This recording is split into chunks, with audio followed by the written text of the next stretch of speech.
are listening to the official Making Conversations Count podcast with me, your host, Wendy Harris. I am so excited today to be able to introduce to you author of Who's in Your Room, father of the modern networking, founder and chief visionary officer of BNI, who has just celebrated a mammoth 36 years of growth and generated a record amount of revenue for its members last year. It is, of course, Dr. Ivan Misner.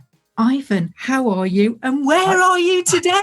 Thank you, Wendy. I'm doing great. And you obviously listen to the BNI podcast because Priscilla asks me that most of the time because I travel all over the world now. Of course, in this Zoom era, I'm doing Zoom travel, which is really awesome because not long ago I was in India in the morning and then I was in the UK in the afternoon. And I think I was in Dubai later that afternoon. You know, you couldn't do that in real life. Certainly, please pass on our best to Priscilla in the UK. We love her. We just always hang on that first opening sentence to you. And yeah, of course, it's like we're time travelers now, isn't it? Yeah. We really can travel the world. So do you know why we came up with that phrase? We came up with it because years ago, I got this email from somebody that said, "You're probably on the beach in LA drinking Mai Tais.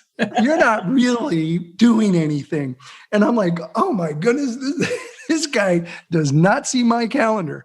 And so we started talking about where I was, and it completely eliminated this, oh, you're in your ivory tower concept where I was visiting regions. You know, I have 2.3 million miles on one airline alone. So I have traveled all over the world for BNI, and it's been amazing and I've enjoyed it, but it's work. Well, I think when you love what you do, it doesn't feel like work. And that's the best kind of work to do. Yeah, absolutely. How many members have you got in the network now, Ivan? We have over 275,000 members worldwide. Wow. And I think I saw a little clip that you'd reached a target of chapters as well. I'll tell you the story. I had a friend and I went to him and I said, this was middle of 1986. So BNI had been around for a year and a half. And I said, you know, I think BNI someday might be able to have 10,000 chapters. And he looked at me and he said, and how many chapters do you have now? I said, 30. He laughed at me. 10,000. It's good to have goals, Ivan. Very good to have goals. I'm like, no, really, seriously, I think it's possible. Now, I'll be honest with you, Wendy. I did the calculations. I thought it would take 75 years to get to 10,000. I didn't think I'd see it in my lifetime. We did it in half the time. We hit 10,000 chapters at the end of December last year, 10,000 worldwide. That's incredible, isn't it, really, when you think that you've done it in half the time? So here's a question for you then, Ivan. What's the next goal? BNI wants to be in every entrepreneurial nation in the world. And there are some countries where that's just not going to happen anytime soon, but there are still many countries to go. We're in 70 countries worldwide. And so we literally could triple the number of chapters that we have in the organization, which means that we then would make a difference for more and more people.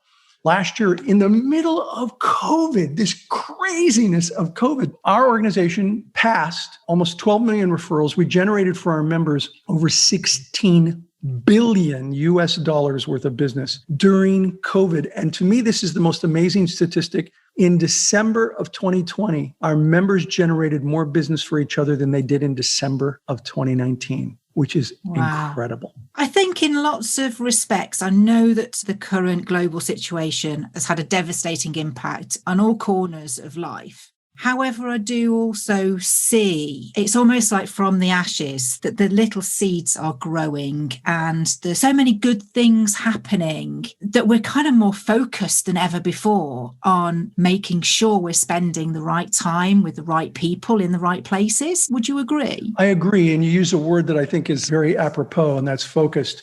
I see people who get frozen by fear or focused by fear.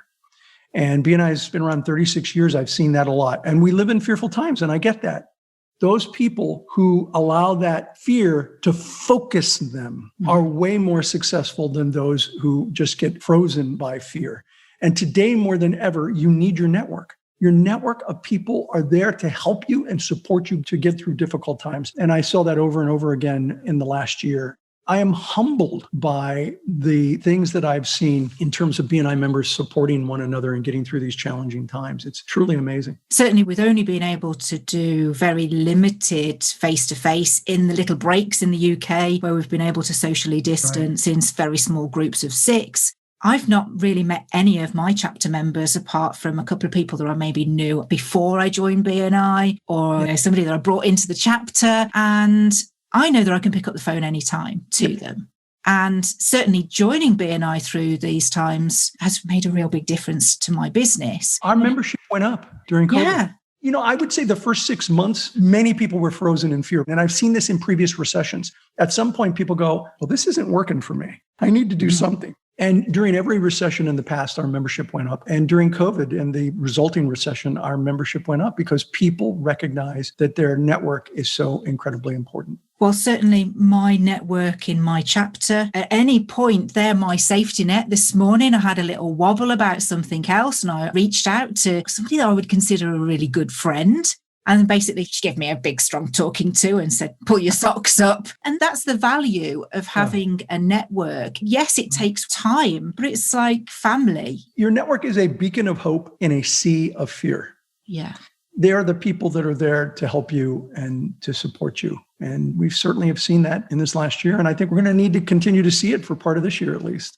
I think it'd be sort of unrealistic to expect anything to change overnight. BNI in itself has just proven that you can continue to thrive. Imagine if this had happened in the late 80s or 90s. There would be almost no way to stay connected with people, at least with the technology that exists. Yes, it's two-dimensional, but we can see each other and have conversations with each other. We can have meetings. And BNI has continued to have our meetings worldwide via our online platform, BNI Online, as opposed to in person. And if this had happened 20 years ago, I would have literally seen the company that I've worked my entire life for go up in viral smoke. Yeah. There are some small blessings that it didn't happen sooner. Certainly in terms of the storm that we're in, everybody's in that same storm, but they're dealing with their own individual circumstances. What would you say is your best advice to sort of weather it out? I think you've got to activate your network, sit down and have conversations with them. I've seen people during the COVID pandemic do some amazing things, and most of them came out of doing online one-to-ones with people. 2 that really stand out in my mind. One was a furniture reupholstery company in the US, and she had to let go of all of her employees because it's hardly an essential business. And this was back in March, April of 2020. And she did a one-to-one with one of her BNI members. And the member just had an offhanded comment. He said, "You have a lot of cloth, don't you?" And she said, "I literally have tons of cloth." And he said, "Have you thought about making COVID masks?" And she said, "No, I hadn't." He said, "You could go into the COVID mask manufacturing business to hold you over during at least the first few months of this." And so she went out and made 100 masks and gave 2 of them to each one of her BNI members and a few friends and said, "One's for you. One, would you be kind enough to give it to a hospital worker, a nurse, a doctor, a senior center employee, somebody that really, really needs these masks, and give them my card and let them know that I'm now making these." She got so many orders, she was able to rehire her entire workforce because now she became an essential business.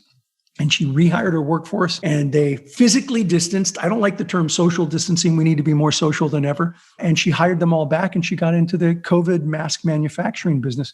I talked to a member in Australia who had a brewery and he had to close down his brewery, but somebody in a one-to-one said, "You have a lot of alcohol, don't you?" And he said, "Yeah, of course." He said, "Have you thought about making hand sanitizer?" And he said, "No." And so he went in the hand sanitizer business. I know exactly who to blame for the gin shortage now. Yes.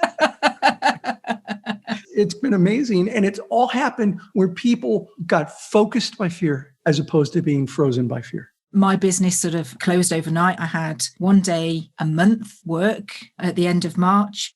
My husband, he's self-employed, but he can turn his work on and off like a tap. Yeah. For most businesses, it is really not that simple. And he couldn't understand why I was going up to my office all the while, working hard and talking to people.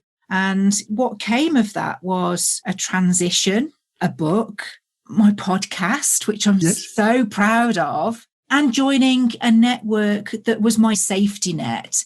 All those conversations that were compounded at the beginning of the crisis has meant that I wasn't on my own, Right. and that I was able to help other people in their need as well. We are, as you say, physically distanced, but even more socially connected than ever before. Very important to stay socially connected. Yeah. So, Ivan, I ask every guest to think of a pivotal moment in their life or career that really has created a turning point. I think that these stories really do help up-and-coming business leaders. And even people like me, I've been in business 16 years and I'm still learning every single day. Please share with me and our listeners your pivotal moment. For me, I like to call it my Brody moment. Martin Brody was the character played by Roy Scheider in the movie Jaws. And when he saw the shark for the first time, he said, we're going to need a bigger boat.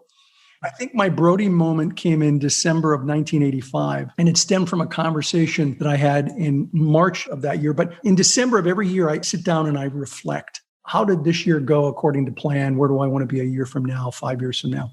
And in March, I had one chapter of BNI, and a woman came to me. She couldn't join that chapter because her profession was already represented. And as you know, we only allow one person per profession in a BNI chapter. And she said, this is amazing. I could get a lot of business, but I can't join. Would you help me open up my own group? And at first I said no to her. This isn't what I do. I'm a business consultant. I don't run a network. And she said, well, this is kind of consulting. You're helping me build my business. I was like, that's kind of a stretch, but okay. My head was saying, don't do this. It's not your business. But my intuition was speaking to me. And I think it's important to listen to your intuition because it's your soul talking to you. Yeah. And I said, yes, I'm so glad I did, because as a business consultant, I could maybe help a dozen clients, 15, 20 clients at a time. But in BNI, this company is helping 275,000 people. And I really feel like that was my Brody moment. That was my pivotal moment in my career, listening to that little voice inside me saying, yeah, you should do that. That need to help that comes to the forefront. Exactly. Because we don't teach this in colleges and universities anywhere in the world. We don't teach networking, referral marketing, social capital. It's just not taught. And one of the things I determined at that time was that we need to teach it. I should be writing books, articles, material, and we need to teach people how to build their business through referrals because it's not being taught in school. Yeah. There's something that I know is a hot topic of conversation is how our younger generation are coming through and they're so indoctrinated with screen time than having a conversation or knowing how to approach a stranger or somebody new or whatever. That it's even harder for them to socially connect without it being on a keyboard. Maybe. There's certainly some truth to what you're saying. But I look back to when I was a young man. I started BNI when I was 28 years old. I had no idea how to network. I was clueless. The one thing that the younger generation has that I did not was they do know how to network. It's online, but they do know how to connect. We look at a generation and we see sometimes what we want to see. There's this great quote, and I'm going to really mangle it, but it's something to the effect of the younger generation today has no respect for their elders. They play games rather than work. You know who wrote that? Socrates. Okay. It's an issue that goes through the generations. And I think, yes, you're right. They are very much online and they need to learn how to network in person. But I didn't know how to do that when I was in my 20s. I method acted my way through the process. And there are tools and books and materials and websites and videos that help the younger generation that we didn't have in my generation. And so I wouldn't give up on them. I think they have more opportunities to learn than I did when I was in my 20s. I think you make a good point there, actually, Ivan, that in lots of ways they're practicing online. Yes. So it's kind of like a mirror, a reversal, if you like, whereas where I method acted was on the market stalls. And you'd see the characters that would shout and scream and get attention and draw the crowds to their stalls and things. And you would adopt little nuances that you could see that worked, that got people's attention and how people wanted to be treated. So, yeah, I guess it is just a question of what's fashionable because trends come and go. They come and go. It's what's available too. We didn't have any of that available to us. And for me in particular, my generation, networking was basically face-to-face cold calling. We didn't understand how to network. We didn't understand that networking was more about farming than it was about hunting. I wrote the first doctoral dissertation on networking ever written. I didn't know that. Yeah. It was published in 1993 at the University of Southern California. I wrote the first book on networking back in 1989. We didn't have any of that. And so we look at who we are now and we compare ourselves to the young people. We compare young people to us. But we have to look back at who we were in our 20s. Yeah. And I think we had as many disadvantages, just different disadvantages than they do. I would be interested, Ivan, to go back to that book from 1989. You could almost create a new book just by referencing back how things were there. My training was in 1988, and I see a lot of what I was taught initially, I'm relying on. There's my foundations now to everything that I do. So I wonder what would crop up as the rising stars and the rising changes to that initial book. So the first book I wrote, I think sold like 20 copies, so it didn't do well. But I took content from that book and I expanded it greatly. And that became a book called The World's Best Known Marketing Secret. And I published that in 1994. And it's now in its fourth edition. And I think that book has done what you're suggesting there. What's interesting is that I took it to 43 publishers. 42 publishers rejected it. The 43rd said yes. That book now has sold over 250,000 copies. It's been translated into probably a half a dozen to 10 languages. So it's done pretty well, but the marketplace just didn't see the need. Do you know what the number one question I got in the 80s from the media was? Isn't this networking thing just a fad? That was the number one question I got. That's what people are talking about now about Clubhouse. Yeah. If you'd like an invitation, I have a spare one. I would invite you. I've been invited. I bet. It's what stands the test of time, isn't it? I think it is that we just genuinely want to be connected. Yes. And we do want to be helpful. And that's the reason for getting up in the morning, isn't it? Yeah, it is. So I just did a book. I don't know if you've seen it. It's called Infinite Giving. Did it with two Brits, a Yank and two Brits. We had to figure out whether to do it in Queen's English or American English. So we did. So you did it phonetically. We flipped a coin and the Yank won. It's called Infinite Giving, the 7 Principles of Givers Gain. And one of the things we say in there, and I've got a whole chapter on this, is that giving isn't new age psychobabble. It's science. And we quote the studies done by Yale, by Harvard, by Claremont University about how giving actually improves performance. Giving thanks, helping people actually increases performance for both the giver and the receiver. And it's hard science. It's not new age psychobabble.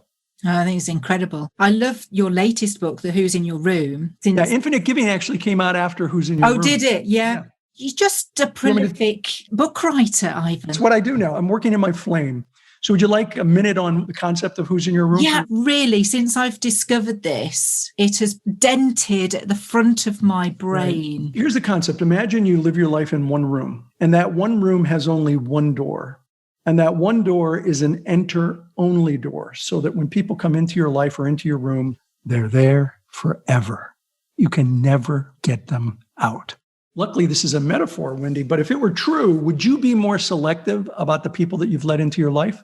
Oh, definitely. I'd be pushing them out of the way. I would argue that it's actually more than a metaphor. Yeah, so That's what I want you to do. And if you're listening to this podcast, I want you to do the same thing. I want you to think of somebody that you got out of your life. And I want you to think about why you wanted them out. Were they toxic? Were they difficult? What were the reasons you wanted them out of your life? Now, I'm not going to make you say who it is, but I want you to think of someone. Do you have someone in mind? Uh-huh.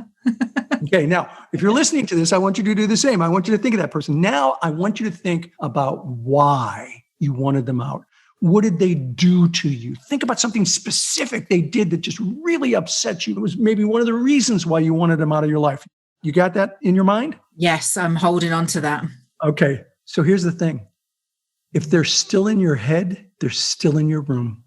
And they will be for the rest of your life. Because the room starts on this temple and ends on this temple. It is everything in between your head, your mind. That's your room. So the people who have come into your room, who've come into your life, their fingerprints are all over your brain, and they will be forever. And so it's very important for us to learn how to screen people out from getting into our room who aren't a good fit. And we talk about how you do that and what techniques you use to do that. And then we need to figure out how to deal with the people who have gotten into our room. Sometimes they're family members. We had no choice. That's really helpful. I will check out some of those exercises to exorcise the people that I don't want in my room. Well, you can never get them out, but you can put them in a box and put them high on a shelf in your room. Yes. Ivan, honestly, I just love talking to you. I could talk to you forever. I'm sure there's lots of valuable insights there for the listeners. I know that they can pick up the conversation with you. You have your own website. Where's the best place for them to find you? IvanMisner.com. I've been writing there for 14 years, twice a week. Tons of free content. And of course, on social media, I'm on most of the platforms. Facebook in particular, I've got about 175,000 followers on my Facebook page. Yeah, that's brilliant. Ivan, thank you so much for coming on the show. For the listeners, please do make sure that you subscribe on our channel. It's www.makingconversationscount.studio/podcast. You can listen on any of the platforms of your choice. Do subscribe because you don't want to miss any of our past guests, future guests. And I just thank you for tuning in today. Ivan, thanks again. Thanks for having me, Wendy.